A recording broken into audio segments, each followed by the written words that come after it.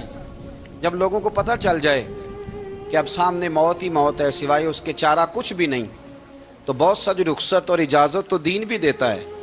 پر امام حسین کسی جگہ کسی رخصت پر عمل کرتے نظر نہیں آتے. ڈٹ کے بات کی، ڈٹ کے.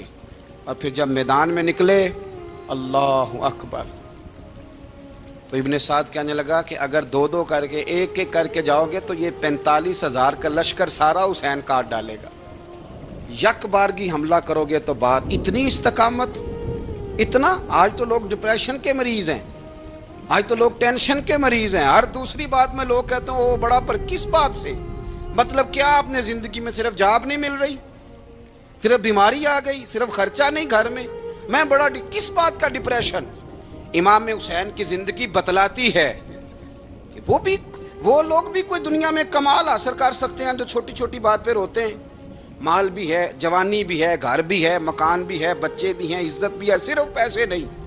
اور انسان ہے کہ آنکھیں نہیں کھل رہی، وہ سمجھتا ہے میں کسی کام کا ہی، فقط پیسے نہیں بس. او خدا کے بندو، امام علی مقام نے فرمایا سارا کچھ لٹا کے بھی جو میدان میں کھڑا رہے اسے حسین ابن علی کہا جاتا ہے، اسے حسین ابن علی کہا جاتا ہے. حسین ابن علی کی شان رفت کوئی کیا جانے. حسن جانے، علی جانے، نبی جانے، خدا جانے، کون جانے امام علی مقام کا معیار؟ تو امام حسین رضی اللہ تعالیٰ عنہ کی زندگی ہمیں بتاتی ہے کہ ذوق والی عبادت کرو۔ امام حسین کی زندگی ہمیں بتاتی ہے کہ جب تم سخاوت کرو تو پھر اپنی حیثیت سے بڑھ کر کرو، اور امام حسین کی زندگی ہمیں بتاتی ہے کہ دل میں کسی کے لیے کوئی بات نہ رکھو، صلح کرنے میں پہل کرو، محبتیں کرنے میں آگے بڑھو۔ اور امام حسین کی زندگی ہمیں بتلاتی ہے کہ جب دنیا میں تم نے کچھ کرنا ہے تو پھر ڈٹنا بھی سیکھو، پھر کھڑے ہونا بھی سیکھو۔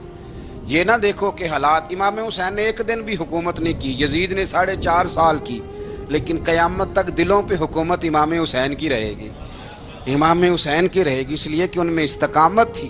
امام حسین کے ساتھ اس وقت 72 لوگ تھے، لیکن آج کائنات کا ذرہ ذرہ امام حسین کے ساتھ ہے۔ اس کا مطلب ہے وقت لگتا ہے، نظریہ غالب آ ہی جایا کرتا ہے، تو استقامت والی زندگی گزاریں۔ حضرت عمر جب نعرہ لگاتے نا تو کیسے کس طرح کانپتے۔ سفیر آتے روم کے ملنے کے لیے تو کہتے جاؤ عمر نفل پڑھ رہے ہیں، ٹائم کوئی نہیں۔ ایک دن اندر میٹنگ ہو رہی تھی، حضرت عمر میٹنگ میں بیٹھے تھے، آپ کے بیٹے ملنے آئے عبداللہ ابن عمر۔ ابا جی اندر آ جاؤ، فرمایا دروازے پہ کھڑا ہو، میں ضروری بات کر رہا ہوں، اندر نہ آنا۔ جناب عبداللہ ابن عمر کہتے ہیں میں دروازے پہ کھڑا ہو گیا، تھوڑی دیر گزری تو امام حسین بھی آ گئے۔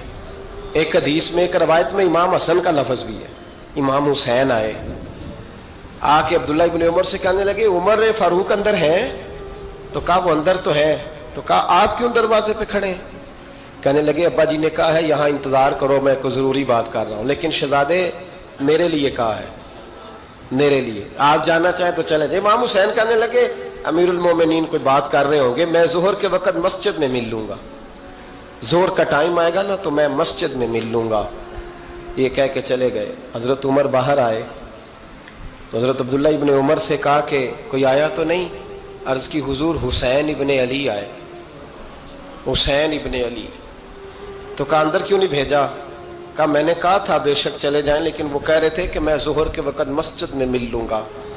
تو سیدنا عمر فاروق فرمانے لگے عبداللہ تجھے تیری مار ہوئے، حسین کو کیوں واپس بھیجا؟